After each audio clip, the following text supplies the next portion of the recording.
બનવું છે accountant auditor બનવું છે. તો જોઈ લો આ વિડીયો અને તપાસો તમારી તૈયારી કેવી છે અને કમેન્ટ કરો તમને કેટલા જવાબ આવડે છે. સંસદના બંને ગૃહોમાં કયા કાયદા અધિકારીને બેસવાનો અધિકાર છે? A solicitor general, B advocate general, C attorney general કે ડી ધારાશાસ્ત્રી. તો આન્સર આવશે સી એટર્ની જનરલ. મિત્રો હાલના એટર્ની જનરલ પૂછાય તો આર વેંકટ રામાની. નેક્સ્ટ ક્વેશ્ચન છે, ભારતીય બંધારણના કયા પરિશિષ્ટ હેઠળ સહકાર સંબંધિત બાબતોનો સમાવેશ કરવામાં આવ્યો? પરિશિષ્ટ 5, પરિશિષ્ટ 6, પરિશિષ્ટ 7 કે પરિશિષ્ટ 9? તો આન્સર આવશે સી પરિશિષ્ટ 7. હવે હોમવર્ક માટે તમને એક ક્વેશ્ચન આપું છું મિત્રો, આન્સર તમારા કમેન્ટ કરવાનો છે. ભારતના હાલના કેગ એટલે કે કોમ્પ્ટ્રોલર ઓડિટર જનરલ ઓફ ઇન્ડિયા કોણ છે? નેક્સ્ટ ક્વેશ્ચન તરફ આગળ વધીએ છીએ.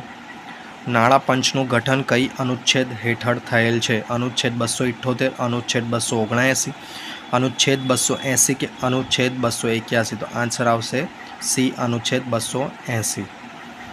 નેક્સ્ટ પ્રશ્ન છે, નિર્દેશન વિતરણના પ્રમાણિત વિચલનને શું કહે છે? એ સરેરાશ ભૂલ વર્ગ, બી મૂળ સરેરાશ વર્ગ, સી બિન નિર્દેશન ભૂલ કે ડી પ્રમાણિત દોષ? તો આન્સર આવશે ડી પ્રમાણિત દોષ. નેક્સ્ટ ક્વેશ્ચન છે વસ્તી ગણતરીનો. 2011ની વસ્તી ગણતરી મુજબ ભારતનું કયું રાજ્ય સૌથી વધુ ગ્રામીણ વસ્તી ધરાવે છે? એ મધ્યપ્રદેશ, બી મહારાષ્ટ્ર, સી પંજાબ કે ડી યુપી એટલે કે ઉત્તર પ્રદેશ? તો આન્સર આવશે ડી ઉત્તર પ્રદેશ.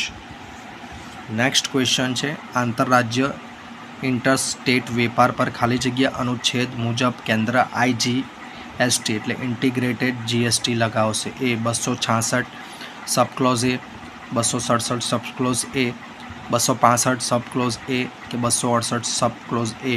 તો આ પૂછાઈ શકે તેવો પ્રશ્ન છે. આનો આન્સર આવશે ડી 268 સબક્લોઝ એ. તો આવા જ વિડીયો મેળવવા અમારી ચેનલને લાઇક, શેર અને સબસ્ક્રાઈબ કરો.